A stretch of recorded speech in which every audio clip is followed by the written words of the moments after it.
Tucked away in West London is a world of mystery and dreams, of monsters and men and hidden gems. This is an echo of a bygone age, but one still with a beating heart. Ask any schoolboy today what he wants to be when he grows up, and he'll probably tell you a Premier League footballer.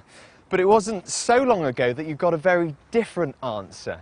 In a more enlightened age, what every little boy wanted to do when he grew up was to drive a real steam engine.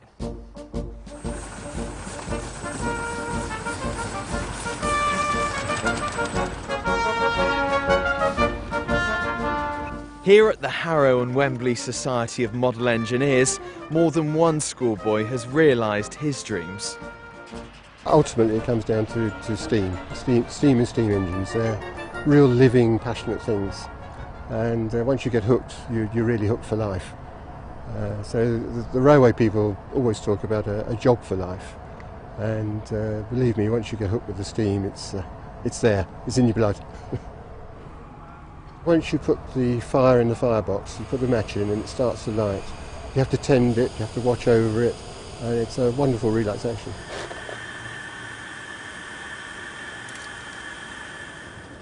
Well, this is a real busman's holiday for you, Martin, isn't it? It certainly is. I was on the railways as an apprentice many years ago, and then obviously going on to these that are a bit more entertaining and a bit more to play with. Just tell us about when you used to work for British Rail. What happened when you were an apprentice there? When you were apprentices, you used to get to do all the dirty jobs, and there was always the opportunities that they used to hook the apprentices up to one of the cranes and drop you down into the pistons to get things out that they dropped. All the glamorous jobs you got? Certainly did. All the apprentices always got the dirty jobs. There are many here with longer memories, and there lies the rub. It's 2 generations since any schoolboy would have seen a real steam engine trundle down the tracks.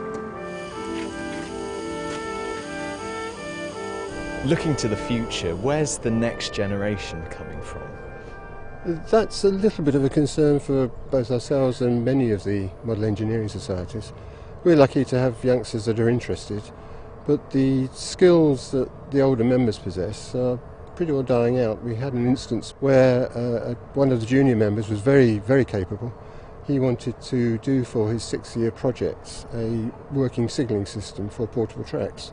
And when he drew up his specification and presented this to his 6th form tutor, the tutor couldn't understand it and insisted he made a model in plastic.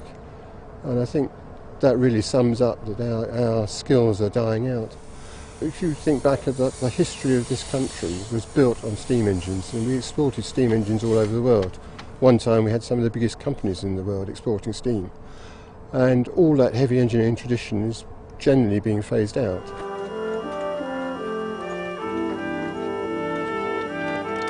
Today we are a nation that buys but doesn't make. A digital age that finds little room for the romance of steam. Here though, there's space for schoolboys and girls to get a taste of just that. Every weekend it's a buzz not just for the kids, but for those driving the trains too. What's the highlight for you of working here? Oh, being up here, it's the children. Seeing the children's faces once they've had a ride and they get off is the best bit. Definitely makes it for us. Many of our members here have had a lifetime experience in engineering, and they're always very, very happy to pass that on to our younger members, and some of whom are becoming extremely capable. We have people, for instance, from an economic background who've never touched a machine tool can now manufacture their own parts. Children of all ages can get the magic of bringing a spluttering, puffing machine to life. But will there be anyone able to run a track like this in 20 years' time? I'm actually quite optimistic. We have a lot of members with the skills to teach our younger members, some of whom are extremely good. And I'm sure that we can take that skill forward, and we hope we will all be around in 100 years' time.